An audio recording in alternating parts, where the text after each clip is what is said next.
नमस्कार विद्यार्थी मित्रांनो, या अगोदरच्या लेक्चरमध्ये आपण स्पियरमन्स रँक कोरिलेशन कोइफिशियंट बद्दल माहिती घेत होतो.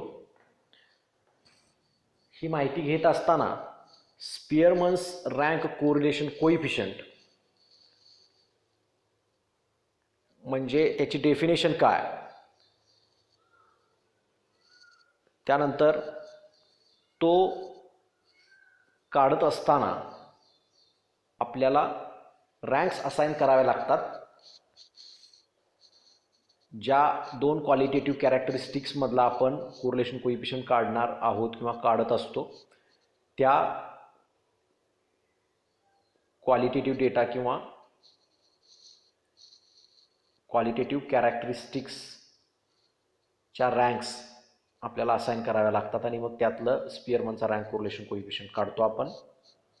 मग ह्या रँक्स असाइन करत असताना दोन सिच्युएशन अराइज होतात. हे मी मागच्या लेक्चरमध्ये सांगितलं होतं. एक नो टाईज इन रँकिंग आणि दुसरी सिच्युएशन टाईज इन रँकिंग. यापैकी नो टाईज इन रँकिंग या सिच्युएशनमध्ये स्पियरमनचा रँक कोरिलेशन कोइफिशियंट काय असतो ते आपण बघितलेलं आहे थेरॉटिकली. त्याचा फॉर्म्युला काय येतो, त्याचं डेरिव्हेशन सुद्धा आपण मागच्या लेक्चरमध्ये बघितलेलं आहे. आता हा जो स्पियरमनचा रँक कोरिलेशन कोइफिशियंट असतो, हा म्हणजे टाईज इन रँकिंगमध्ये असो किंवा नो टाईज इन रँकिंगमध्ये असो, पण आपण नो टाईज इन रँकिंगमधला डिराईव्ह केला, तर तो नो टाईज इन रँकिंगचा जो स्पियरमनचा रँक कोरिलेशन कोइफिशियंट आहे, इवन तो स्पियरमन्स रँक कोरिलेशन कोइफिशियंट जो आहे, that is lies between -1 to +1. Since it is a correlation coefficient, Karl Pearson's correlation coefficient between the ranks. स्पियरमनचा rank correlation coefficient म्हणजेच कोण असतो, तर रँक्स मधला कार्ल पियर्सनचाच कोरिलेशन कोइफिशियंट असतो. त्यामुळे कार्ल पियर्सनचा correlation coefficient lies between -1 to +1. therefore Spearman's rank correlation coefficient also lies between -1 to +1. So now we have to prove that remark or note that Spearman's rank correlation coefficient lie between -1 to +1. As we know, the formula of Spearman's rank correlation coefficient in case of no ties in ranking, that is 1 minus 6 into summation di square upon n into n square minus 1, where di square or di, simply di, is nothing but difference between the ranks. So di summation di is equal to summation xi minus yi. मग आता इथं दोन situation असतील या रँक्समध्ये. तर एक म्हणजे तुमच्या सगळ्या ज्या एक्स्ट्रीम ज्या कंडिशन्स असतील या केसमध्ये, त्या म्हणजे एक तर तुमच्या सगळ्या ऑब्झर्वेशनच्या ranks according to X character आणि अकॉर्डिंग टू वाय कॅरेक्टर ह्या सेम असतील. म्हणजे एक्सच्या पहिल्या ऑब्झर्वेशनची जी रँक आहे तीच वायच्या पहिल्या ऑब्झर्वेशनची असणार. एक्सच्या दुसऱ्या ऑब्झर्वेशनची जी रँक आहे तीच वायच्या दुसऱ्या ऑब्झर्वेशनची रँक असणार. मग ती काही असेल, 1 to n पर्यंत काही असेल, पण जी एक्सच्या पहिल्या ऑब्झर्वेशनची रँक आहे तीच एक्सच्या वायच्या पहिल्या ऑब्झर्वेशनची असायला पाहिजे. एक्सच्या आयथ ऑब्झर्वेशनची जी रँक आहे तीच वायच्या आयथ ऑब्झर्वेशनची रँक असेल. अशी सिच्युएशन असू शकते एक एक्स्ट्रीम. आणि दुसरी म्हणजे अपोजिट, म्हणजे एक्सआयच्या एक्सआयच्या पहिल्या ऑब्झर्वेशनची जी रँक असेल त्याच्याबरोबर अपोजिट रँक वाय आयच्या पहिल्या ऑब्झर्वेशनची असणार. म्हणजे समजा एक्सआयच्या पहिल्या ऑब्झर्वेशनची रँक शेवटची असेल, एकदम यंथ असेल, तर वाय आयच्या पहिल्या ऑब्झर्वेशनची रँक फर्स्ट असेल. म्हणजे अशा पद्धतीनं उलट रँक्स अपोजिट रँक असतील. अशा दोन सिच्युएशन, एक्स्ट्रीम सिच्युएशन तुम्हाला पाहायला मिळतील. बाकीच्या सिच्युएशन ह्या दोन्हीमध्येच लाय होणार आहेत. त्यामुळे एक्स्ट्रीम सिच्युएशनला तुमचा आर स्पियरमनचा रँक कोरिलेशन कोइफिशियंट काय येतो हे आपण बघणार. आणि that will be the limits of our Spearman's rank correlation coefficient. म्हणजे बाकीच्या सिच्युएशन या दोन्हीमधल्याच आहेत. म्हणजे याचा अर्थ बाकीच्या सिच्युएशनसाठी तुमचा जो आर आहे तो ह्या दोन्हीमध्येच लाय होणार, -1 to +1 मध्येच. So when ranks of all the items in the series are equal. मग जर रँक्स इक्वल असतील तर डिफरन्स बिटवीन रँक्स जो आपण काढणार आहे R of X I minus R of Y I, तर that will be zero. So each D I will be zero. आणि ईच डी आय झिरो असेल तर summation D I square is also zero. आणि summation D I square zero असेल तर ह्या फॉर्म्युल्यामध्ये न्यूमरेटरची मध्ये जे समेशन डी आय स्क्वेअर आहे तो न्यूमरेटर जर झिरो झाला तर ती पुढची मायनस नंतरची टर्म आहे ती सगळी झिरो होईल. आणि आर इज इक्वल टू काय मिळेल तुम्हाला? R is equal to value 1 मिळेल, indicating there is a perfect positive correlation. म्हणजे ज्या वेळा सगळ्या रँक तुमच्या इक्वल आहेत ह्या एक्स्ट्रीम सिच्युएशनला तुम्हाला आरची व्हॅल्यू किती मिळते? +1 मिळते. मग आता दुसरी जी एक्स्ट्रीम सिच्युएशन आहे ती म्हणजे when all the ranks are exactly opposite. एकमेकांच्या एक्झॅक्टली ज्या वेळा त्या रँक्स अपोजिट असतील त्यावेळेला आपण त्या रँक्समधला जो डिफरन्स घेतोय तो सगळ्यात मोठा असला पाहिजे. कारण रँक्स अपोजिट आहेत, टोटली परफेक्टली अपोजिट आहे. त्याच्यामुळं त्या सिच्युएशनमध्ये तुमच्या त्या रँक्समधला जो डिफरन्स असतो सगळ्यात मॅक्सिमम असतो. आणि ज्या वेळा रँक्स इक्वल असतात त्यावेळा तो डिफरन्स सगळ्यात मिनिमम असतो, म्हणजे झिरोच असतो थोडक्यात. मग हा डिफरन्स मॅक्सिमम असल्या कारणानं तिथं आपल्याला R is equal to -1 value मिळणार आहे, इंडिकेटिंग परफेक्ट निगेटिव्ह कोरिलेशन. पण ती कशी मिळणार? आर इज इक्वल टू -1 ती वरती आपण आर इज इक्वल टू +1 येते आपण ते बघितले, कारण मायनस टर्म नंतरची पुढची टर्म आहे ती झिरोच येते, त्यामुळं आर इज इक्वल टू 1 राहत आहे तुम्हाला. पण इथं आर इज इक्वल टू -1 कसं येणार? When all the ranks are opposite, exactly opposite. तर त्याचं प्रूफ आपण बघूया. सपोज एक्स आयच्या एक्स कॅरेक्टरनुसार म्हणजे एक्स आयच्या ज्या रँक्स आहेत त्या कशा आहेत? समजा पहिल्या ऑब्झर्वेशनची रँक 1च आहे, दुसऱ्या ऑब्झर्वेशनची रँक 2च आहे, तिसऱ्या ऑब्झर्वेशनची रँक 3च आहे, आयथव्या ऑब्झर्वेशनची रँक आय इतकी आहे आणि एनव्या ऑब्झर्वेशनची रँक एन इतकीच आहे. मग वाय आयच्या ज्या रँक्स आहेत त्या टोटली अपोजिट आहेत, totally opposite to the ranks of X I.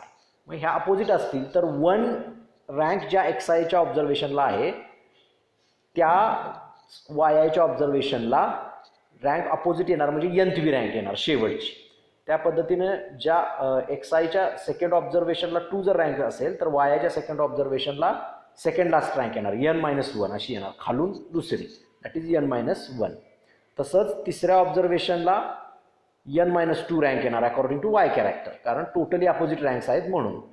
तसंच एक्स आयच्या शेवटच्या ऑब्झर्वेशनची रँक जर n असेल तर वाय आयच्या शेवटच्या ऑब्झर्वेशनची रँक त्याच्या अपोजिट म्हणजे टोटल अपोजिट म्हणजे एनच्या टोटल अपोजिट 1 असेल. सो वाय आयची शेवटच्या ऑब्झर्वेशनची रँक 1 असणार. So these are the totally opposite ranks I have given in front of you. मग आता ह्या दोघांचा मी जर डिफरन्स घेतला x I plus Y I केलं, दोघांचा ॲडिशन घेतली, x I plus Y I केलं मी, तर I will get for each observation n+1. प्रत्येक ऑब्झर्वेशनसाठी मला एक्स आय प्लस वाय आयची व्हॅल्यू n+1च मिळणार आहे. इथे दिलं आहे बघा, X I plus Y I is equal to n+1 for all I is equal to 1 to up to n. म्हणजे पहिलं ऑब्झर्वेशनसाठी बघा X I plus Y I दोन्ही रँकची बेरीज केली तर n+1 येणार आहे. दुसऱ्या ऑब्झर्वेशनसाठी बघा दोन्हीची बेरीज करा, n-1 + 2, -1 + 2 किती होईल? +1, सो n+1 येणार. तसंच तिसऱ्या ऑब्झर्वेशनसाठी बघा n-2 + 3, -2 + 3 किती होणार? +1, सो n+1. अशा पद्धतीनं तुम्हाला काय मिळत जातील? रँक्स मिळत जातील. म्हणजे त्या एक्स आय प्लस वाय आयच्या व्हॅल्यू कॉन्स्टंट n+1 तुम्हाला मिळत जातील प्रत्येक ऑब्झर्वेशनसाठी. मग मी आता इथं काय करतो, एक्स आय प्लस वाय आयचा स्क्वेअर करून त्याची सम घेतो, that is summation X I plus Y I bracket square. मग ए प्लस बी ब्रॅकेटचा स्क्वेअर आहे आणि ते समेशन बाहेरच आहे सोडा, पण ए प्लस बी ब्रॅकेटचा स्क्वेअर अशा पद्धतीची सिच्युएशन इथं आहे. त्यामुळे a² + b² + 2ab ह्या फॉर्म्युल्यानं आपल्याला ते काय करावं लागेल? एक्सपांड करावं लागेल. सो आणि समेशन प्रत्येक टर्मला आपल्याला असाइन करावी लागेल. त्यामुळं summation xi² + summation yi² + 2 times summation xi yi. कारण समेशन जर आपण ब्रॅकेटच्या बाहेर घ्यायचं म्हटलं, नंतर आपण समजा अप्लाय करू असं जर ठरवलं, तर समेशनच्या ब्रॅकेटच्या बाहेर आलं तर ब्रॅकेटमध्ये कुठल्या टर्म येणार? x² + y² + 2xi yi असं येणार. आणि समेशन आत दिल्यानंतर summation xi² plus summation Y I square plus 2 times summation X I Y I असं आपल्याला ते मिळणार. आता summation X I plus Y I bracket square. तर एक्स आय प्लस वाय आयची व्हॅल्यू आपल्याला माहिती आहे किती आहे, एन प्लस वन. सो तिथं आपण ती व्हॅल्यू पुट केली. सो आपल्याला काय मिळेल, summation N plus one bracket square is equal to 2 times summation X I square. का लिहिलं आपण 2 times summation X I square, कारण आपण वरती बघितलंय की रँक्स जरी वेगवेगळ्या असल्या तरी त्याच व्हॅल्यू त्याच घेता येते, 1 पासून एन पर्यंतच व्हॅल्यू घेते. त्यामुळे व्हॅल्यूमध्ये बदल नसल्या कारणानं दोघांच्या सम ऑफ स्क्वेअरची व्हॅल्यू सेमच येते. त्यामुळे समेशन वाय आय स्क्वेअर बद्दल मी समेशन एक्स आय स्क्वेअर जरी ठेवलं तरी दॅट इज ऑल्सो करेक्ट. मग मी ते ठेवलं, त्यामुळे summation X I square plus summation X I square that will get the 2 summation X I square plus 2 times summation X I Y I. तसंच मग मी काय केलं, मला कोव्हेरियन्स काढायचा आहे, त्यामुळे मला समेशन एक्स आय वाय आयची टर्म लागणार according to my formula. Formula काय आहे कोव्हेरियन्सचा, 1/n summation X I Y I minus X bar Y bar असा तो फॉर्म्युला आहे. त्यामुळं मी एका बाजूला summation X I Y I घेतो आणि बाकीच्या सगळ्या टर्म दुसऱ्या बाजूला शिफ्ट करतो. आता मी काय केलं बघा, आपली आर एच एस जी होती सेकंड स्टेपमध्ये त्यातून 2 कॉमन काढला आणि तो इकडे डिवायडेड बाय केला summation N plus one bracket स्क्वेअरला. त्यामुळं 1/2 summation N plus one bracket square ती आपल्याला तसं मिळेल आणि समेशन एक्स आय स्क्वेअर जी होती ती तिकडं मायनस होईल. So 1/2 summation N plus one bracket square minus summation X I square अशा पद्धतीनं आपल्याला ते मिळेल. मग N plus one square N ब्रॅकेटमध्ये एन प्लस वन ब्रॅकेटचा स्क्वेअर जो आहे that is nothing but the constant आणि तो समेशनच्या बाहेर येईल आणि समेशन वनची व्हॅल्यू तुम्हाला एन मिळणार आहे. So N into N plus one bracket square upon 2 अशी तुम्हाला ती पहिली टर्म मिळेल minus sum of squares of X I that is sum of squares of first N natural numbers. थोडक्यात कारण एक्स आयच्या value 1 square plus summation X I square म्हणजेच काय, एक्स आयच्या व्हॅल्यू टाकून आपण त्या समेशन घेतली तर काय मिळेल, 1 square plus 2 square plus 3 square plus dot dot dot plus N square म्हणजे sum of squares of first N natural number. आणि तो फॉर्म्युला किती आहे तर N into N plus one into 2n plus one divide by 6 असा तो direct formula आहे, sum of squares of first N natural numbers. मग यातून मी काय केलं, N into N plus one by 2 common काढलं. N into N plus one by 2 common काढल्यानंतर ब्रॅकेटमध्ये काय राहील बघा, एन प्लस वन राहील डिवाइड बाय 1 मायनस दुसऱ्या टर्ममधून N into N plus one divide by 2 common काढल्यामुळे काय होईल, नुसतं 2n प्लस वन न्यूमरेटरला राहील डिवायडेड बाय 3 राहील, कारण त्यातून 6 म्हणजे 2 इंटू 3 त्यातून 2 बाहेर निघला आहे त्यामुळे फक्त 3च राहील. आता आपण काय करणार आहोत, तो ब्रॅकेट सोडवण्याचा प्रयत्न करणार आहोत बाय क्रॉस मल्टिप्लिकेशन. क्रॉस मल्टिप्लिकेशनमध्ये काय होईल, 3 मल्टिप्लायर होईल एन प्लस वनला आणि 1 मल्टिप्लायर होईल 2n प्लस वनला. मग काय होईल, बाहेरची कॉन्स्टंट टर्म तशीच होईल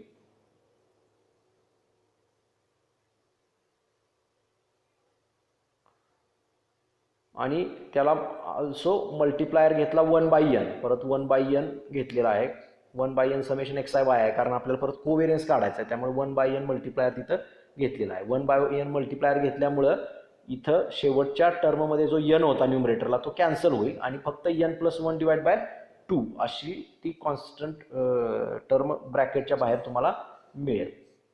आणि मग ब्रॅकेटमध्ये आपण जो क्रॉस मल्टिप्लिकेशन करून घेणार आहे ते काय मिळेल बघा, तर बघा 3 इंटू एन प्लस वन जो होता तो काय होईल 3n प्लस 3 मिळेल मायनस 2n मायनस 1 तसंच मिळेल कारण त्याला मल्टिप्लायर 1 आहे त्यामुळं आणि डिवायडेड बाय 3 तसाच. मग ते जर सॉल्व केलं आपण तर बघा 3n मायनस 2n म्हणजे काय मिळेल तुम्हाला n मिळेल आणि 3 मायनस 1 म्हणजे 2 मिळेल. सो n प्लस 2 असं तुम्हाला ते न्यूमरेटरला त्या ब्रॅकेटची व्हॅल्यू मिळेल. त्यामुळे तुमचा न्यूमरेटर काय येईल n plus 1 into n plus 2 upon 6 because 2 into 3 6 असं मिळेल. So 1/n summation X I Y I is equal to n plus 1 into n plus 2 divide by 6 असं तुम्हाला ते मिळेल. मग आता कोव्हेरियन्स बिटवीन एक्स वाय काय असतो आपला, covariance between X Y is nothing but 1/n summation X I Y I minus X bar Y bar. मग आता आपल्याला 1/n summation X I Y आहे तर मिळाले. आता त्यातून आपल्याला एक्स बार इंटू वाय बार हे फक्त वजा करायचं आहे. त्यामुळे आपण त्या टर्म तिथं घेतल्या. 1/n summation X I Y ची व्हॅल्यू काय आहे, n+1 into n+2 divide by 6 आहे, ती पुट केली. आता एक्स बार वाय बार हे सेमच आहेत तुमचे, त्याच्या व्हॅल्यू सेम आहे, ते वरती आपण बघितलं. X bar is equal to Y bar that is equal to n+1 divide by 2. त्यामुळं X bar into Y bar म्हणजेच एक्स बार स्क्वेअर असल्यासारखं आहे आणि एक्स बारची व्हॅल्यू n+1 डिवाइड बाय 2 असल्यामुळं त्याचा स्क्वेअर केला तर काय होईल, n+1 स्क्वेअर डिवायडेड बाय 2चा square 4. So n+1 bracket square divide by 4 असं ते आलेलं आहे. तर यातून मी काय करतो, परत n+1 डिवाइड बाय 2 कॉमन काढतो. n+1 डिवाइड बाय 2 कॉमन काढलं तर ब्रॅकेटमध्ये काय राहील बघा, n+2 divide by 3 minus n+1 divide by 2 असं आपल्याला ते मिळेल. मग इथं मी काय करतो, आता तिरकस गुणाकार करतो, क्रॉस मल्टिप्लिकेशन, आणि ते सबस्ट्रॅक्शन करून घेतो. So 2 into n+2 and minus 3 into n+1 divide bye 3 into 2 that is काय मिळेल बघा, 2 इंटू n+2 केल्यानंतर 2n+4 minus 3n minus 3 divide by 6. मग बघा 2n मायनस 3 मायनस n आणि 4 मायनस 3 प्लस 1. मग आता हे काय मिळालं आपल्याला, ते न्यूमरेटर मायनस n प्लस 1. त्यातून जर मी मायनस कॉमन काढला आणि तो सगळ्याच्या पुढे लिहिला तर काय मिळेल बघा, n-1 असा ती टर्म मला मिळेल आणि n+1 ची टर्म तशीच. सो न्यूमरेटरला काय येईल, minus n-1 into n+1 divide by 12.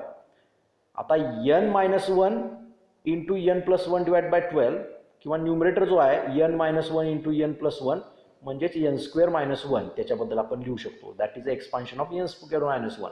So numerator is replaced by n²-1, minus sign is as it is divide by 12. आता हे जर तुम्ही बघितलं तर हा तुम्हाला काय मिळतोय, कोव्हेरियन्स बिटवीन एक्स अँड वाय, म्हणजे ज्या रँक्स अपोजिट आहेत त्याचा तो कोव्हेरियन्स आहे, किती, मायनस n²-1 डिवाइड बाय 12. आता आर म्हणजे Spearman's rank correlation coefficient, it is nothing but the Karl Pearson's correlation coefficient between ranks. त्यामुळे कोव्हेरियन्स बिटवीन एक्स वाय जो आहे, between the ranks, covariance between the ranks divided by sigma X sigma Y, हे दोन्ही similar आहेत. त्यामुळे sigma X sigma Y बद्दल मी काय लिहू शकतो, सिग्मा स्क्वेअर एक्स लिहू शकतो, कारण दोन्ही सेम आहेत. त्यामुळे दोघांबद्दल मी एकच व्हॅल्यू लिहिली तिथं, तर दोघांचं मल्टिप्लिकेशन होईल आणि सिग्मा स्क्वेअर एक्सच राहील. आणि सिग्मा स्क्वेअर एक्सची व्हॅल्यू जी आहे ती पण आपल्याला माहिती आहे, वरती आपण मागच्या एक्सप्रेशनमध्ये काढलेली आहे कालच्या लेक्चरमध्ये. कोव्हेरियन्स बिटवीन एक्स वायची व्हॅल्यू किती आली, according to opposite ranks, minus n²-1 divide by 12 and sigma square एक्सची व्हॅल्यू किती आहे, n²-1 डिवाइड बाय 12. म्हणजे सेमच क्वांटिटीचा काय रेशो आहे, फक्त मायनस आहे न्यूमरेटरला. त्यामुळं ते कॅन्सल होईल एकमेकांना आणि फक्त -1 शिल्लक राहील. So R is equal to -1 अशी आपल्याला व्हॅल्यू मिळेल, आर इज इक्वल टू -1. त्यामुळं फ्रॉम 1 अँड 2 म्हणजे ज्या वेळेला इक्वल रँक होत्या त्यामध्ये आपल्याला आर इज इक्वल टू 1 मिळालं होतं आणि ज्यावेळेला अपोजिट रँक आहे त्यावेळेला -1 मिळालं. ह्या तुमच्या दोन एक्स्ट्रीम पोझिशन आहेत रँक्सच्या, एकतर इक्वल असणं किंवा अपोजिट असणं. बाकीच्या इतर सिच्युएशनमध्ये रँक्स त्यामध्येच लाय होणार आहेत. त्यामुळं तुमचा आर जो आहे ह्या दोन एक्स्ट्रीम व्हॅल्यूच्या मध्येच लाय होणार आहे. That is R will be lie between -1 to +1. So this is the proof of the note or remark that Spearman's rank correlation coefficient lies between -1 and +1. So this is the proof. Now here we are going to see some numerical problems in case of no ties in ranking. Ranks देताना कुठेही tie occur झालेला नसताना स्पियरमनचा rank correlation coefficient कसा calculate करायचा याचे काही आपण numerical problems आपण इथं बघणार आहोत. त्यापैकी पहिला न्यूमरिकल प्रॉब्लेम बघूया आपण. 7 methods of imparting business education were ranked by MBA students of 2 universities as follow. म्हणजे ज्या काही टीचिंगच्या 7 मेथड आहेत त्या 7 मेथडला 2 युनिव्हर्सिटीमधल्या MBAच्या स्टुडंटनी रँकिंग दिलेलं आहे. म्हणजे ranks by the students of university A आणि ranks by students of university B, अशा पद्धतीने त्यांना जे काय वाटलं कोणती मेथड चांगली आहे त्यानुसार त्या मेथडला त्यांनी 1 रँक नंतर 2nd रँक अशा पद्धतीने रँकिंग केलेलं आहे. त्यांच्या according to the students of university A आणि युनिव्हर्सिटी बी, त्यांच्या अनुषंगानं त्यांनी त्या रँक्स दिलेल्या आहेत त्या 7 मेथड्सना, टीचिंग मेथड्सना. त्याचा डेटा आपल्याला इथं दिलेला आहे. टीचिंग मेथड्स दिलेल्या आहेत ranks by students of university A आणि ranks by students of university B, अशा पद्धतीनं तुम्हाला त्या रँक्स दिलेल्या आहेत. आणि we have to calculate the rank correlation coefficient and comment its value. आपल्याला रँक कोरिलेशन कोइफिशियंट काढायचा आहे आणि त्याच्यावरती आपल्याला कमेंट द्यायचे, म्हणजे त्याचं इंटरप्रिटेशन लिहायचं आहे. जसं कार्ल पियर्सनच्या कोरिलेशन कोइफिशियंटची इंटरप्रिटेशन आपण लिहितो, सेम तसंच इंटरप्रिटेशन स्पियरमनच्या रँक कोरिलेशन कोइफिशियंटचं सुद्धा असतं. त्यात काहीही बदल होत नाही. आरची व्हॅल्यू 0 असताना, आरची व्हॅल्यू +1 असताना, आरची व्हॅल्यू -1 असताना, आरची मॅग्निट्यूड व्हॅल्यू 0.5 पेक्षा ग्रेटर असताना, आरची मॅग्निट्यूड व्हॅल्यू 0.5 पेक्षा लहान असताना, जी काय कार्ल पियर्सन कोरिलेशन कोइफिशियंटची इंटरप्रिटेशन्स आहेत तीच स्पियरमनच्या रँक कोरिलेशन कोइफिशियंटची इंटरप्रिटेशन्स आहेत. त्यामुळं आपण त्या पद्धतीनं व्हॅल्यू आल्यानंतर इंटरप्रिटेशन देऊ शकतो. फक्त first of all we should know the formula of Spearman's rank correlation coefficient in case of no ties in ranking. आता इथं तुम्ही जर सगळ्या टाईज बघितल्या तर कोणतीही असा ऑब्झर्वेशन नाही आहे की तिथं टाय ऑकर झालेली आहे. रँक बघितल्या तर 2 ऑब्झर्वेशन कोणतीही अशी नाही आहेत की ज्यांना समान रँक आलेली आहे. त्याच्यावरनं ओळखायचं की कोणता फॉर्म्युला आपल्याला वापरायचा आहे, नो टाईज इन रँकिंगचा वापरायचा का टाईज इन रँकिंगचा वापरायचा. ओके, पहिल्यांदा आपण तुर्तास नो टाईज इन रँकिंग वापरतोय. त्यामुळे इथं तुम्ही जर रँक्स बघितल्या प्रत्येक म्हणजे समजा ranks of students of university A, तर त्या सगळ्या रँक्स तुम्ही बघितल्या तर कुठलीही रँक डबल आलेली नाही, म्हणजे तिथं टाय ऑकर झालेलं नाही. तसंच ranks by students of university B ह्यासाठी सुद्धा तसंच आहे, म्हणजे there is a no ties in ranking अशी सिच्युएशन इथं आहे. त्यामुळे आपण नो टाईज इन रँकिंगचा फॉर्म्युला इथं वापरणार आहोत. आता तो नो टाईज इन रँकिंगचा फॉर्म्युला काय आहे बघा.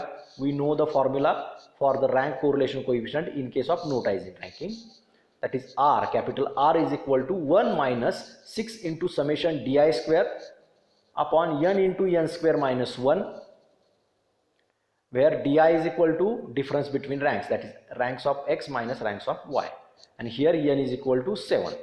Now to find summation di square, म्हणजे आता आपल्याला या फॉर्म्युल्यामधला समेशन di square काढायला पाहिजे. समेशन di square काढायचं असेल तर आधी आपल्याला di स्क्वेअरचा कॉलम काढायला लागेल. di स्क्वेअरचा कॉलम काढायचा असेल तर आधी आपल्याला diच्या व्हॅल्यू माहीत पाहिजे. सो हे सगळं कॅल्क्युलेट करण्यासाठी we should prepare the following observation table or calculation table आपण त्याला म्हणतो.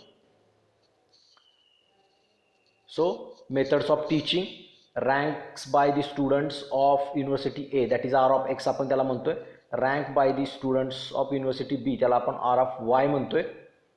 पहिल्यांदा आर ऑफ एक्स आणि आर ऑफ वाय आहेत परत, आणि मग त्यातला डिफरन्स डी आय, म्हणजे R of X minus R of Y केलं की आपल्याला डी आय मिळेल. 2 - 1 + 1, 1 - 3 - 2 अशा पद्धतीने डी आयचा कॉलम आपल्याला मिळेल. आता डी आयच्या कॉलममध्ये ज्या ज्या आपल्याला व्हॅल्यू मिळालेल्या आहेत त्या प्रत्येक व्हॅल्यूचा आपण काय करणार, स्क्वेअर करणार आणि डी आय स्क्वेअरच्या कॉलममध्ये लिहिणार. सो 1चा स्क्वेअर 1, -2चा स्क्वेअर 4, 3चा स्क्वेअर 9, -1चा स्क्वेअर 1, -3चा स्क्वेअर 9, अशा पद्धतीनं ते सगळे डी आय स्क्वेअरच्या व्हॅल्यू येतील. आणि त्या डी आय स्क्वेअरच्या ज्या आलेल्या व्हॅल्यू आहेत त्या सगळ्यांची बेरीज, that is summation D I square, ती आपल्याला इथं किती मिळते, 28 अशी मिळते. त्यामुळे या पद्धतीने डी आय स्क्वेअर मी काढून घेतलेले आहे. त्या समेशन डी आय स्क्वेअरच्या व्हॅल्यूचा वापर आपण आरच्या फॉर्म्युल्यामध्ये करणार आहोत. आपल्याला एन तर माहितीच आहेत किती, तर 7 आहेत. मोजले आपण तर 7 आपल्याला मिळत आहेत. वरती मी तुम्हाला दिलं होतं n is equal to 7. So R is equal to, capital R is equal to 1 - 6 into summation D I square upon n into n square minus 1. So 1 - 6 into 28, because summation D I square is 28. So 6 into 28 divided by n, that is 7. So 7 into n square किती येणार, 7चा square that is 49. So 49 - 1 ब्रॅकेटमध्ये and that will give 1 minus 168 divided by 336. 49 वजा 1 म्हणजे 48. 7 गुणिले 48 केलं आपल्याला तर 336 आपल्याला मिळते आणि 28 गुणिले 6 केलं तर 168 आपल्याला मिळते. सो परत 168 भागिले 336 केलं तर आपल्याला 0.5 मिळते. So 1 minus 0.5 is 0.5. So R is equal to 0.5. अशा पद्धतीनं काय मिळते आपल्याला आरची व्हॅल्यू, स्पियरमन्स रँक कोरिलेशन कोएफिशियंटची व्हॅल्यू मिळेल. आता याचं आपल्याला इंटरप्रिटेशन लिहायचं आहे. आता इंटरप्रिटेशन मी मगाशी सांगितल्याप्रमाणे जसं कार्ल पियर्सनच्या कोरिलेशन कोएफिशियंटचं इंटरप्रिटेशन आपण लिहितो तसंच याचं सुद्धा इंटरप्रिटेशन असतं. आता याची व्हॅल्यू जी आहे त्याला साईन कुठला आहे, पॉझिटिव्ह आहे, म्हणजे प्लस साईन आहे. So it is a positive correlation. पहिली गोष्ट म्हणजे त्याचा टाईप आपल्याला लक्षात आला की पॉझिटिव्ह कोरिलेशन आहे. फक्त त्याची आता डिग्री आपल्याला लक्षात आली पाहिजे. डिग्री लक्षात येताना आपण फक्त मॅग्निट्यूड व्हॅल्यू गृहीत धरतो. ती मॅग्निट्यूड व्हॅल्यू 0.5 पेक्षा जर ग्रेटर असेल तर आपण त्याला हाय डिग्री पॉझिटिव्ह कोरिलेशन म्हणणार. आता इथं 0.5 आणि 0.5 पेक्षा ग्रेटर असेल तर मग इथं व्हॅल्यू काय आहे, 0.5. So we can say that there is a high degree positive correlation between the ranks by students of University A and ranks by students of University B. यामध्ये जे कोरिलेशन आहे ते कोरिलेशन तुमचं काय आहे तर हाय डिग्री पॉझिटिव्ह कोरिलेशन आहे. अशा पद्धतीनं आपण ते तिथं म्हणणार आहोत किंवा असं त्याचं इंटरप्रिटेशन लिहिणार आहोत. आता त्याचंच आपण सेकंड एक्झाम्पल बघूया. Next example is here. We have to calculate the Spearman's rank correlation coefficient between advertisement cost and sales from the following data. आपल्याला डेटा दिला आहे ॲडव्हर्टाइजमेंट कॉस्टचा आणि sales. Advertisement cost in 1000 rupees आणि sales in lakh rupees असं ते दिलेलं आहे. मग आपल्याला ह्याचा आधी रँकिंग करावं लागेल. आता डेटा आपल्याला जो दिला आहे त्या डेटाला अजून रँक नाही आहे, तो डेटा क्वांटिटेटिव्ह आहे आणि मग आता आपल्याला त्याचं रँकिंग करावं लागेल. आता ॲक्च्युली असं ज्या वेळेला डेटा तुम्हाला दिलेला असतो आणि रँकिंग तुम्हाला नंतर करावं लागतं त्यावेळेला पहिल्यांदा कुठला फॉर्म्युला वापरायचा आहे, नो टाईज इन रँकिंगचा का टाईज इन रँकिंगचा, ते लक्षात येत नाही. तर पहिल्यांदा आपण रँक्स असाईन करायच्या आणि मग त्या रँक्स असाईन करताना कुठं टाय ऑकर झाला का हे आपल्या लक्षात येतं. टाय ऑकर झाला तर टाईज इन रँकिंगचा फॉर्म्युला आपण वापरू शकतो आणि टाय ऑकर नाही झाला तर नो टाईज इन रँकिंगचा आपण फॉर्म्युला तिथं वापरू शकतो. त्यामुळं X denotes the advertisement cost in 1000 rupees, Y denotes sales in lakh. So to find summation di square, summation di square तरी दोन्हीकडेच काढावं लागतात, म्हणजे टाईज इन रँकिंग असो किंवा no ties in ranking. So to find summation di square we prepare following observation table. Okay, खरं तर formula लिहिण्याच्या ऐवजी we should have to prepare observation table showing the ranks. मग त्या रँक्स असाईन करत असताना आपल्याला लक्षात येतं की टाय ऑकर होतोय की नाही, मग त्याच्यावरून कुठला फॉर्म्युला वापरायचा ते ठरतं. Whenever data is given in the quantitative format. ज्यावेळेला रँक्स डायरेक्टली दिलेल्या नसतात त्यावेळेला, डायरेक्टली दिलेल्या असतात त्यावेळेला डायरेक्ट लक्षात येतं तुम्हाला रँक्स बघितल्यानंतर. कुठल्याही दोन ऑब्झर्वेशनला किंवा 3 ऑब्झर्वेशनला जर रँक समान आली असेल तर टाईज इन रँकिंग आहे असं समजायचं. जर कुणालाच रँक समान आलेली नसेल तर नो टाईज इन रँकिंग आहे असं आपण म्हणू शकतो. मग इथं आपण आता काय करायचं आहे, आपल्याला रँक्स असाईन करायचे आहेत. रँक्स असाईन करण्यासाठी बघा ॲडव्हर्टाइजमेंट कॉस्ट मी इथं घेतलेली आहे एक्स व्हेरिएबल म्हणून, सेल्स इन लाख रुपीज घेतलेला आहे वाय म्हणून. आता मला रँक असाईन करायचे आहे. तर रँक मी कशा असाईन करणार, तर रँक असाईन करत असताना मी काय करणार आहे बघा, तर एक्सच्या रँक्स असाईन करायचे, that is R of x.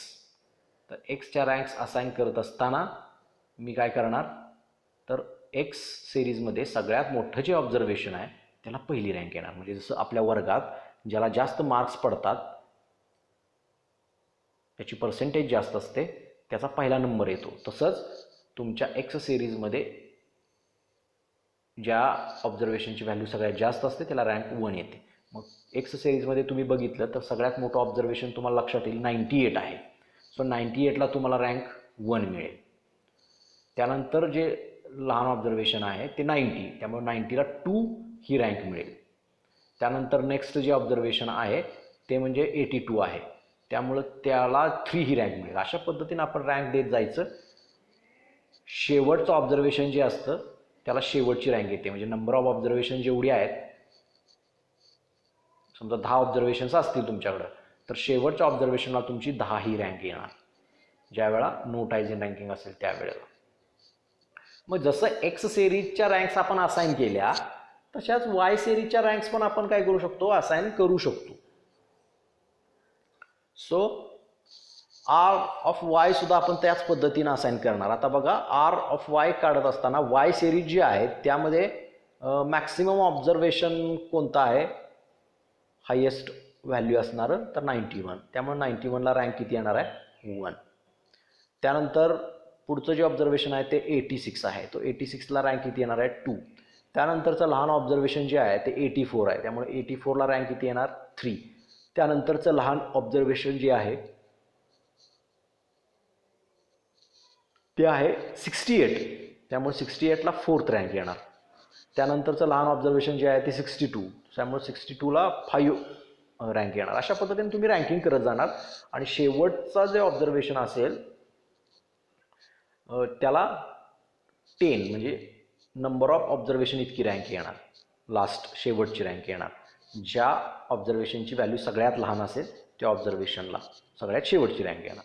अशा पद्धतीने तुम्ही रँकिंग सुद्धा देऊ शकता. म्हणजे तुम्हाला डायरेक्ट रँकिंग दिलं नसेल तर डायरेक्ट रँकिंग दिलं नसताना तुम्हाला अशा रँक्ससुद्धा एखाद्या डेटासाठी असाइन करता येऊ शकतात.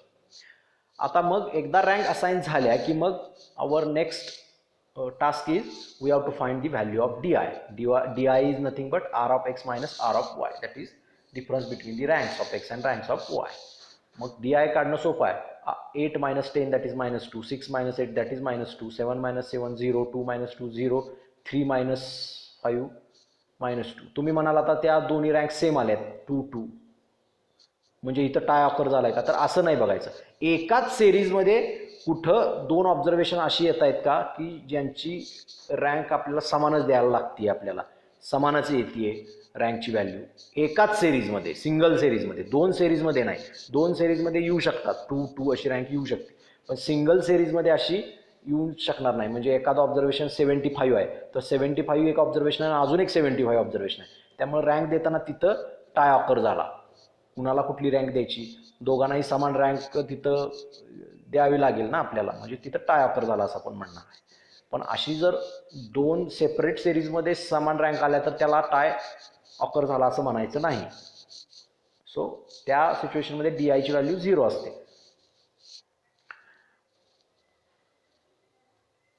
मग त्या पद्धतीनं आपण ह्या डी आय काढणार आहोत आणि मग त्याच्या प्रत्येक व्हॅल्यूचे स्क्वेअर केला तर we will get the column of D I square, म्हणजे प्रत्येक डी आय स्क्वेअरची व्हॅल्यू आपल्याला मिळेल.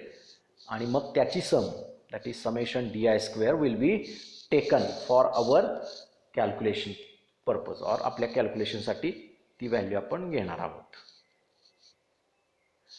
मग कॅल्क्युलेशनसाठी घेत असताना हियर आपला n काय आहे, और n is 10. So r is equal to 1 minus 6 into summation di square upon n into n square minus 1 will be there, and therefore 1 minus 6 into 30, summation di square ची value 30 आहे, n ची value 10 आहे, so 10 into 100 minus 1, so 6 into 30 is 180, so 1 minus 180 upon 10 into 99, so 10 into 99 is again 990, so 1 minus 180 divided by 990, and that is 1 minus 0.1818, and therefore r is equal to 0.8182, and hence we can interpret this value as advertisement cost and sales have a high degree and positive correlation between them. High degree का, तर त्याची magnitude value 0.5 पेक्षा जास्त आहे आणि त्याचं जे sign आहे ते पॉझिटिव्ह असल्यामुळं, प्लस असल्यामुळं पॉझिटिव्ह कोरिलेशन इज देअर. अशा पद्धतीने आपण काय करू शकतो, नो टाइज इन रँकिंग केसमध्ये फॉर्म्युले लिहू शकतो किंवा एक्झाम्पल सॉल्व करू शकतो. आता टाईज इन रँकिंगची केस काय म्हणजे रिपीटेड रँक्स, म्हणजेच if there is a tie, that is if there is a 2 or more individuals have a same value, म्हणजे एकाच सिरीजमध्ये, फक्त 2 सेपरेट सिरीजमध्ये नाही, जी सिरीजची आपण रँकिंग करतोय त्याच सिरीजमध्ये जर 2 व्हॅल्यू तुम्हाला अशा सापडल्या की त्यांना सेमच व्हॅल्यू आहे, त्यावेळेस टाय ऑकर होते. म्हणजे if any 2 or more individuals have same value and so they have same rank in the series, then the Spearman's formula for computation of rank correlation coefficient fails down. In this case, ranks of xi and or ranks of yi does not takes the value 1 to n and consequently x bar is not equal to y bar. While proving the formula of Spearman's rank correlation coefficient, we have assumed that x bar is equal to y bar. म्हणजे अशी situation ज्या वेळा येते ties in रँकिंगची, त्यावेळेला काय होतं, आपल्या number of observations किती असतात, n इतके ऑब्झर्वेशन्स असतात, तर 1 to n पर्यंतच्या रँक तिथं आपल्या कंप्लीट होत नाहीत ज्यावेळा टाईज इन रँकिंग येते त्यावेळेला. त्यामुळे मग काय होतं, तुमचा एक्स बार आणि वाय बारच्या व्हॅल्यू इक्वल येत नाहीत. असं झाल्यामुळं म्हणजे समजा 10 तिथं व्हॅल्यू आहेत असं आपण समजूया, आणि पहिल्याला रँक 1 दिली, समजा दुसऱ्याला रँक 2 दिली, जे काय असेल ज्या पद्धतीने त्याची मॅग्निट्यूड आहे त्या पद्धतीनं, ज्याची मॅग्निट्यूड हाय आहे त्याला 1 दिली रँक, ज्याची नेक्स्ट हाय आहे त्याला 2 दिली, आणि तिसरी रँक असाइन करताना काय झालं, आपल्याला टाय ऑकर झाला. कारण तिसरी रँक देताना असं लक्षात आलं की तिथं 2 असे ऑब्झर्वेशन आहेत किंवा 3 असे ऑब्झर्वेशन आहेत ज्यांची व्हॅल्यू सेमच आहे, त्यामुळे आपल्याला 3 रँक ही द्यायची होती, ती 3 रँक देताना टाय ऑफर झाला. मग समजा आपण 3 रँक ही तिघांना असाइन केली, तर आपली पहिली 2 ऑब्झर्वेशन आणि ही 3 ऑब्झर्वेशन अशी 5 ऑब्झर्वेशनपर्यंत आपण फक्त 3च रँक देऊन झालो. मग 6व्या ऑब्झर्वेशनला 4 रँक येणार, 7व्या ऑब्झर्वेशनला 5 येणार, 8व्या ऑब्झर्वेशनला 6 येणार, 9व्या ऑब्झर्वेशनला 7 आणि 10व्या ऑब्झर्वेशनला 8. म्हणजे टोटल 10 ऑब्झर्वेशन आहे, त्यांना आपण रँक फक्त 8च असाइन केले, असं होतं ना. त्यामुळं 1 to n पर्यंतच्या ज्या रँक आहेत त्या असाइन करून होत नाहीत. नंबर ऑफ ऑब्झर्वेशन जे आहे त्यातल्या शेवटच्या सगळ्यात लहान ऑब्झर्वेशनला शेवटची रँक यायला पाहिजे, नंबर ऑफ ऑब्झर्वेशनच्या इक्वल असणारी.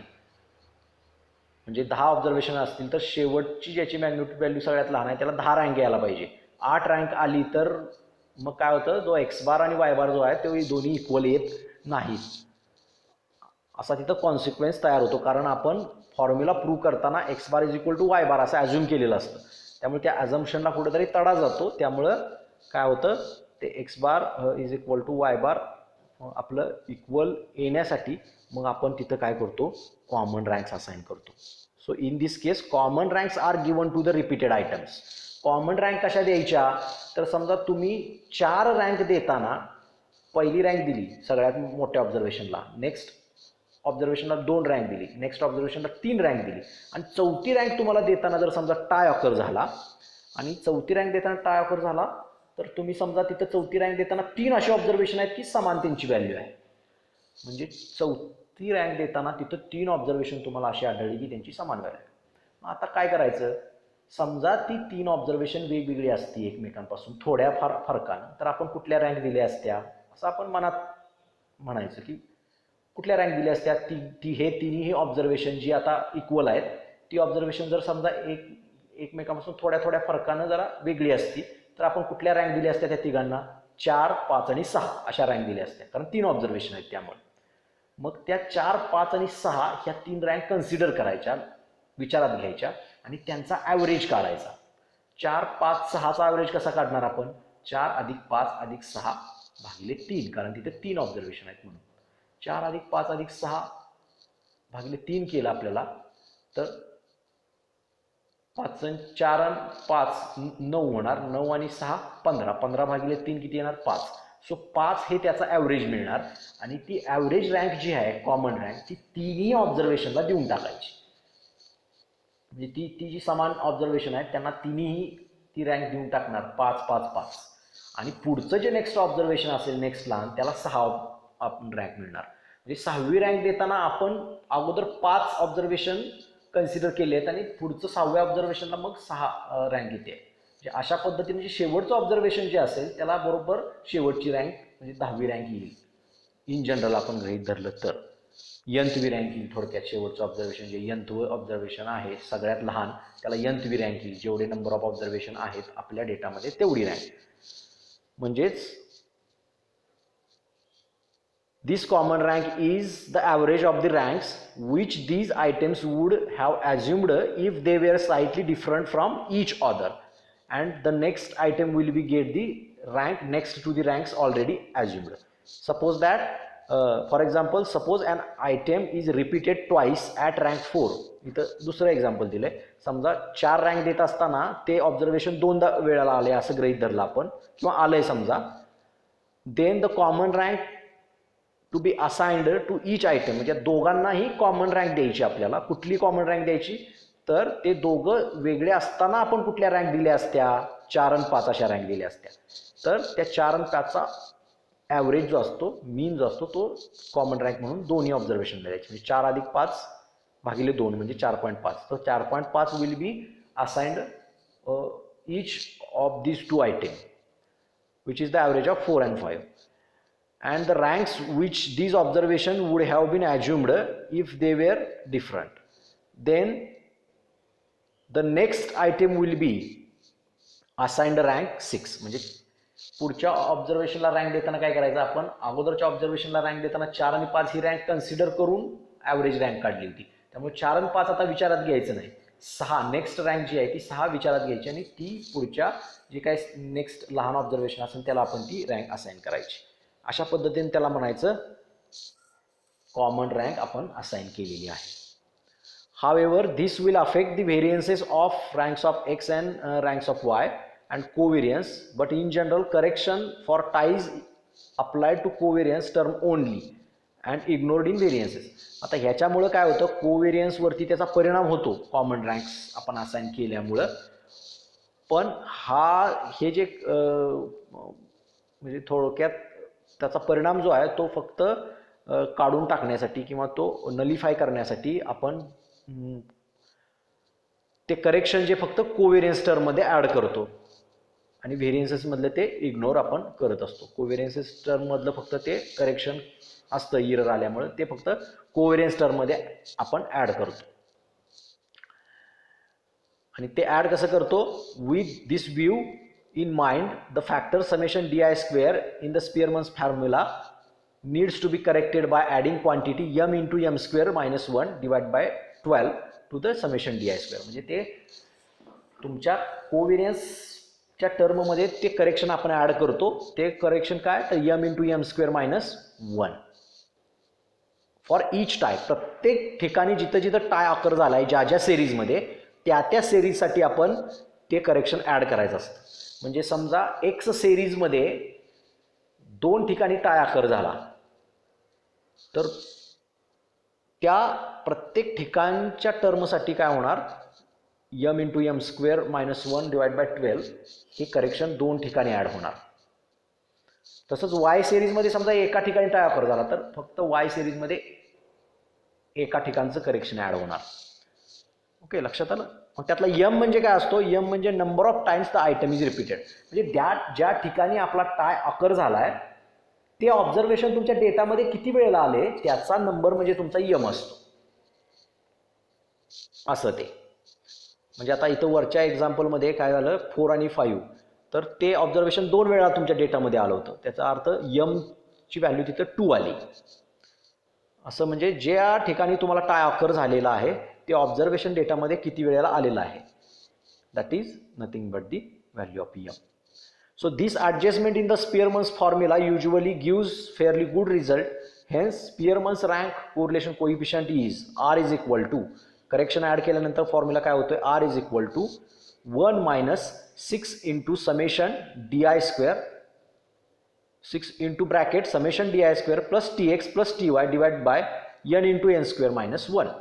म्हणजे जे फक्त पहिलं 1 minus 6 into summation di square upon n into n square minus 1 होतं त्याच्याऐवजी मग काय झालं समेशन di square मध्ये ती करेक्शन्स ॲड झाली tx and ty. tx म्हणजे काय तर tx is a total correction in X series. X सिरीजमध्ये जिथं टाय ऑकर झालेला असेल ते करेक्शन आपण एक्स सिरीजमधलं ॲड करायला पाहिजे, आणि जिथं वाय सिरीजमध्ये टाय ऑकर झाला आहे ते करेक्शन वाय सिरीजमध्ये आपल्याला ॲड करायला पाहिजे. So T X is the total correction in X series, T Y is the total correction in Y series. T X is equal to, T एक्सचा formula काय, summation I running from 1 to k M I into M I square minus 1 upon 12, आणि T Y म्हणजे काय, summation J running from 1 to s M J into M J square minus 1 upon 12. M I म्हणजे दोन्हीकडे सुद्धा M I M1 M2 अशा value येणार आहे. ते M1 M2 अशा किती व्हॅल्यू येतात, तर जेवढ्या ठिकाणी टाय ऑकर झाला आहे तेवढ्या टर्म तुमच्या समेशनमध्ये येणार. 3 ठिकाणी टाय ऑकर झाला असेल तर M1 ची टर्म येणार, M2 ची टर्म येणार आणि M3 ची टर्म येणार, आणि त्या सगळ्यांची बेरीज होणार, असं होणार. 2 ठिकाणी टाय ऑकर झाला तर M1 आणि M2 च्याच टर्म येणार, म्हणजे M1 ची टर्म म्हणजे M1 into M1 square minus 1 upon 12 plus M2 into M2 square minus 1 upon 12, अशा पद्धतीनं ती 2 टर्म फक्त येणार समेशनमध्ये 2 ठिकाणी टाय ऑकर झाले असेल तर. आणि M1 ची व्हॅल्यू मग काय असणार, जिथं पहिल्या ठिकाणी तुम्हाला टाय ऑकर झाला ते ऑब्झर्वेशन डेटामध्ये किती वेळा आलंय ते म्हणजे M1. M2 म्हणजे काय, दुसऱ्या ठिकाणी जिथं तुम्हाला टाय ऑकर झाला ते ऑब्झर्वेशन तुमच्या डेटामध्ये किती वेळा आलेलं आहे त्याचा नंबर. अशा पद्धतीने तुम्ही ते M1 M2 च्या व्हॅल्यू कॅल्क्युलेट करू शकता. ओके, त्याचा एक न्यूमरिकल प्रॉब्लेम आपण खाली फॉर एक्झाम्पल घेऊया म्हणजे तुम्हाला ते लक्षात येईल.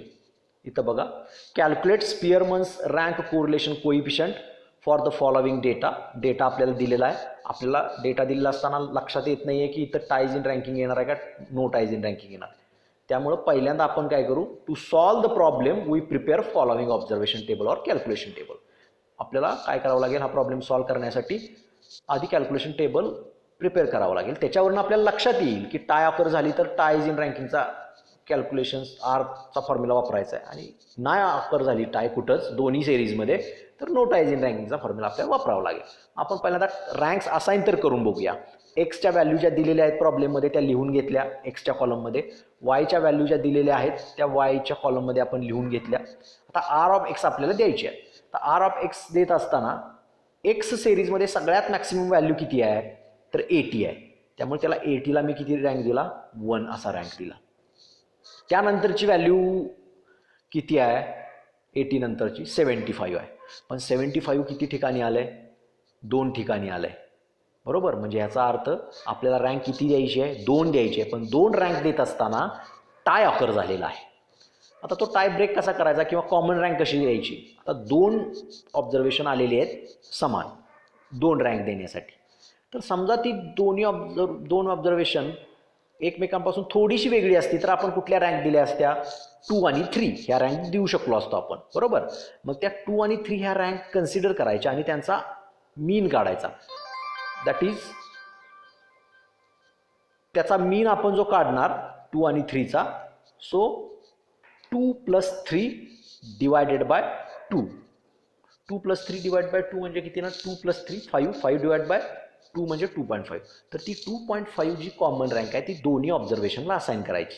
म्हणजे 75-75 75-75 जे आहे त्यांना ती कॉमन रँक आपण 2.5 आणि 2.5 असाइन केली.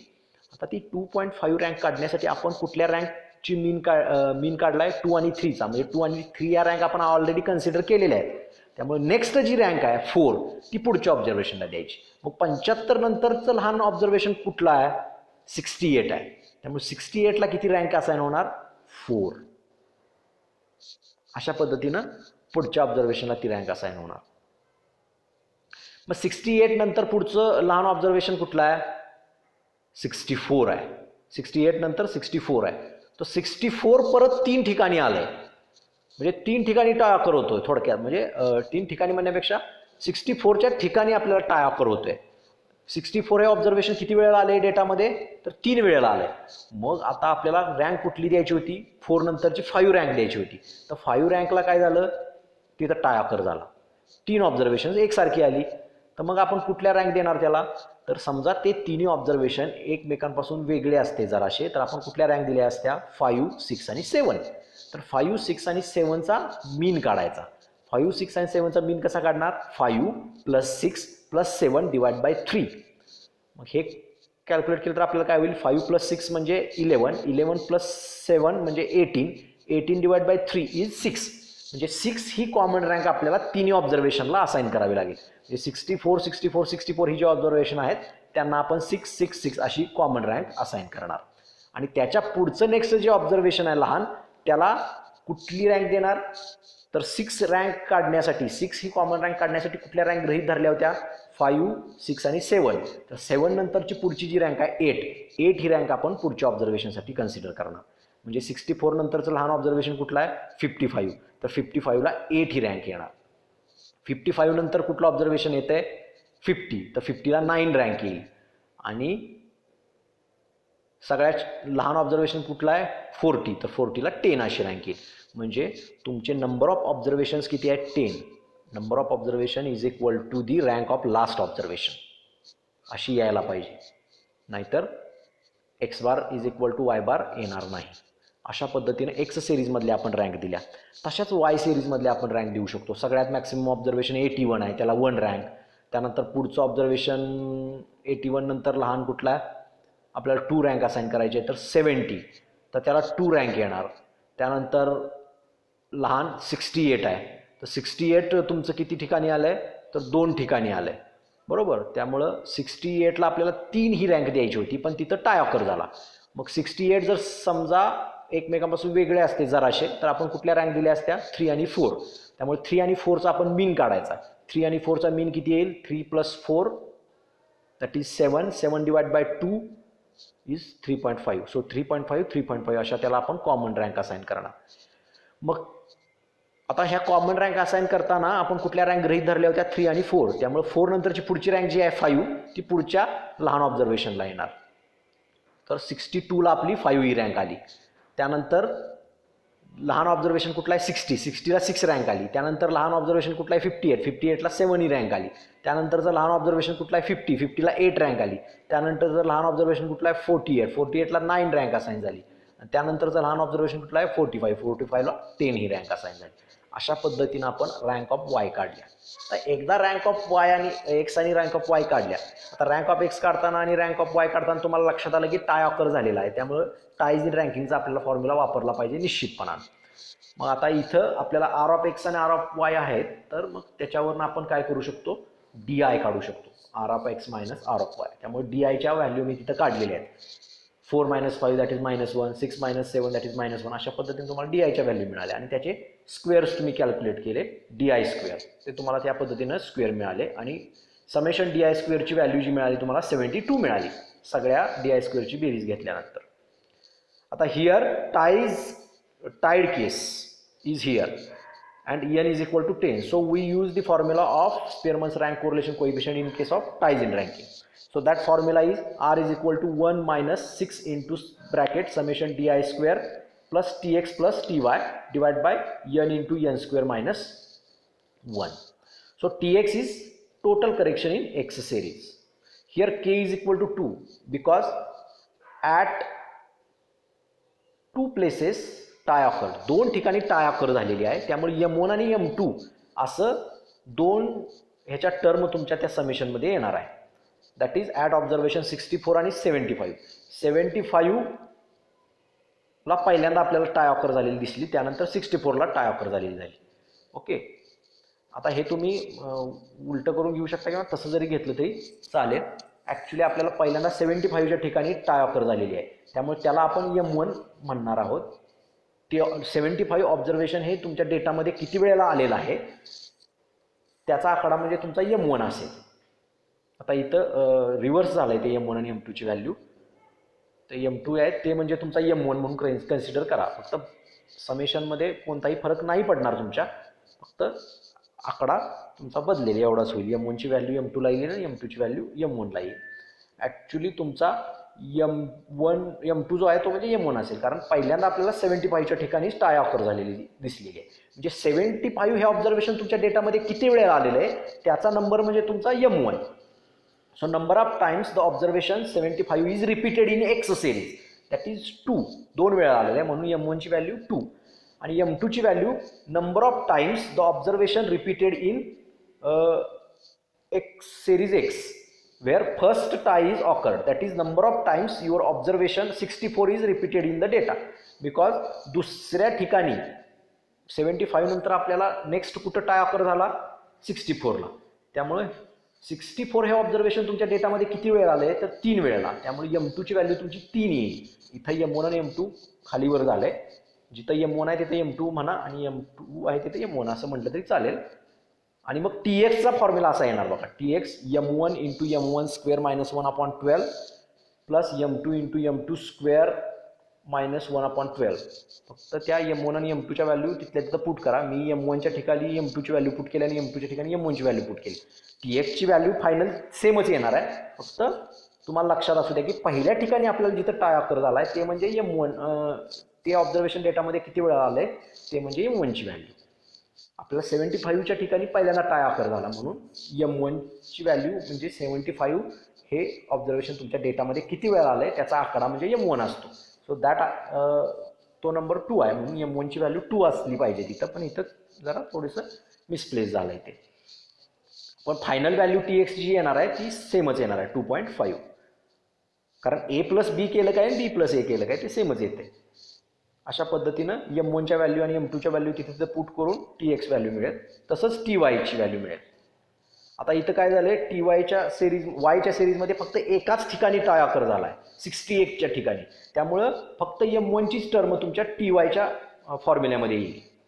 M1 into M1 square minus 1/12 आणि M1ची व्हॅल्यू म्हणजे काय, the number of times the observation 68 is repeated in Y series. ती किती वेळा आले 2 वेळेला, त्यामुळे M1ची व्हॅल्यू 2, त्यामुळे M1ची व्हॅल्यू 2 पुट करा. 2 into 2 square minus 1/12 that is 2 into 4 minus 1 that is 3. So 2 into 3/12 that is 1/2, that is TY equal to 0.5. ह्या सगळ्या व्हॅल्यू ज्या आहेत summation DI square TX TY ह्या सगळ्या आपण त्या फॉर्म्युल्यामध्ये पुट करणार आहोत. पुट केल्या बघा इथं R is equal to 1 minus 6 into 72 म्हणजे समेशन DI स्क्वेअरची व्हॅल्यू आहे 72 प्लस 2.5 म्हणजे काय आहे तुमचा TX ची व्हॅल्यू आहे प्लस 0.5 कशाची व्हॅल्यू आहे TYची value divided by 10 into 10 square that is 100 minus 1. So 1 minus 6 into 75 72 अधिक 3 होणार ना, 2.5 plus 0.5 3, so 3 plus 72 is 75. So 6 into 75 upon 10 into 99. So 1 minus 450 upon 990. So 1 minus 0.455 that is R equal to 0.545. आता ह्याची तुम्ही जर व्हॅल्यू बघितली तर ही काय आहे 0.5 पेक्षा ग्रेटर आहे. So there is a high degree correlation and its sign is positive. So there is a high degree positive correlation between X and Y. In this way you can write the interpretation also. अशा पद्धतीने तुम्ही त्याचं interpretation सुद्धा लिहू शकता. Okay, आता इथे एक दुसरा न्यूमेरिकल एक्झाम्पल मी इथे घेतले. Find Spearman's rank correlation coefficient. या ठिकाणी n तुमचा 10 आहे. हे तुम्ही पॉज करून हे लिहून घेऊ शकता. एक्झाम्पल व्हिडिओ पॉज करून. आणि त्याचं ऑब्झर्वेशन टेबल असं आहे, एक्सच्या व्हॅल्यू, वायच्या व्हॅल्यू, आर ऑफ एक्सच्या व्हॅल्यू, आर ऑफ वायच्या व्हॅल्यू, DIच्या व्हॅल्यू, DI स्क्वेअरच्या व्हॅल्यू अशा पद्धतीने तुम्हाला मिळतील. हे व्हिडिओ पॉज करून तुम्ही हा टेबल बघून लिहून घेऊ शकता, म्हणजे तुम्हाला लक्षात येईल की कशा पद्धतीने त्या रँक असाइन केलेल्या आहेत, कुठं टाय ऑकर झालेला आहे, TX ची व्हॅल्यू कशा पद्धतीने काढलेली आहे बघा. फक्त TX मध्ये एकाच ठिकाणी टाय ऑकर झाला आहे 70 या ऑब्झर्वेशनच्या ठिकाणी, त्यामुळे फक्त 70 हे ऑब्झर्वेशन तुमच्या डेटामध्ये किती वेळेला आले आहे त्याचा नंबर 2 हा फक्त तुमच्या M1च्या ठिकाणी येणार. त्यामुळे TX मध्ये फक्त एकाच ठिकाणी एक्स सिरीजमध्ये टाय ऑकर झाल्यामुळं TXच्या फॉर्म्युल्यामध्ये एकच टर्म आली M1ची आणि TX इक्वल टू 0.5 व्हॅल्यू आली. तसंच TYच्या ठिकाणी सुद्धा TYच्या फॉर्म्युल्यामध्ये सुद्धा काय झालं M1चीच टर्म आलेली आहे, कारण एकाच ठिकाणी टाय ऑकर झालेला आहे आणि ते ऑब्झर्वेशन तुमच्या डेटामध्ये 2 वेळेला आलेलं आहे. त्यामुळे M1ची व्हॅल्यू परत 2 आली. So TY is again 0.5. आणि if we will write put the all this values of summation DI square plus TX plus TY in the formula we will get the answer -0.8060. आता इथं फक्त मॅग्निट्यूड व्हॅल्यू विचारात घेतली तर 0.8 अशी त्याची value आहे. 0.8 is greater than 0.5. There is a high degree correlation, but it is negative since its sign is negative. त्याचं साइन निगेटिव्ह असल्यामुळं we can say that there is a high degree positive correlation between x and y. In this way we can solve the numerical problems in case of ties in ranking case of Spearman's formula, Spearman's rank correlation coefficient. In this way we can find Spearman's rank correlation coefficient. So we have studied both the cases, ties in ranking, no ties in ranking and ties in ranking for the Spearman's rank correlation coefficient. So for today's lecture we are going to stop here. Thank you.